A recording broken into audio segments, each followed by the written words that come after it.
আসসালামু আলাইকুম, কেমন আছেন সবাই? আমাদের কিবোর্ডে একটা উইন্ডোজ কি আছে। এই উইন্ডোজ কিটা কিন্তু নর্মাল কোনো কি নয়। এটি এত অসাধারণ একটি কি, এত কিছু দারুণ দারুণ কাজ আমরা এই কিটা ব্যবহার করার মাধ্যমে করতে পারি, জাস্ট অবাক করার মতো।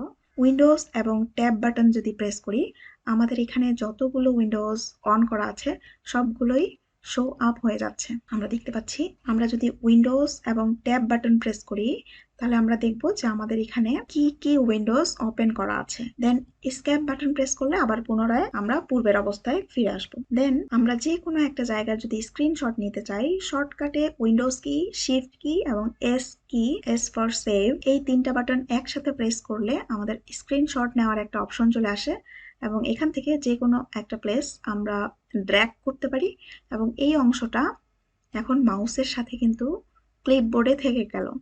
এই ক্লিপবোর্ডে রাখা স্ক্রিনশটটি আমরা যে কোনো জায়গাতেই পেস্ট করতে পারবো, মেসেঞ্জার, হোয়াটসঅ্যাপ, অথবা আমি যদি দেখাই এখানে, এখানে এসে just control V button press করব, দেখব যে যেটা স্ক্রিনশট নিয়েছিলাম সেই স্ক্রিনশট নেওয়া পিকচারটি এখানে খুবই দ্রুত চলে আসলো। আমাদের কোনো ধরনের কোনো সমস্যাই ফেস করতে হলো না বা অন্য কোথাও পিকচারটা সেভ করতে হলো না। খুব সহজেই আমরা একটা স্ক্রিনশট নিয়ে নিতে পারলাম আমাদের যেটা দরকারি জিনিস। যে কোনো দরকারি কোনো কিছু স্ক্রিনশট খুব সহজেই আমরা এটা নিতে পারি। তারপর আমরা যে টিপসটা দেখব সেটি হলো উইন্ডোজ কি এবং অ্যারো, লেফট অ্যারো কিটা প্রেস করলে আমাদের উইন্ডোজটা জাস্ট লেফট সাইডে চলে আসবে। পরবর্তী আরেকটা যে কোনো উইন্ডোজ আমরা উইন্ডোজ এবং রাইট কি প্রেস করে জাস্ট দুইটা উইন্ডোজকে এভাবে অ্যারেঞ্জ করে নিয়ে নিতে পারি।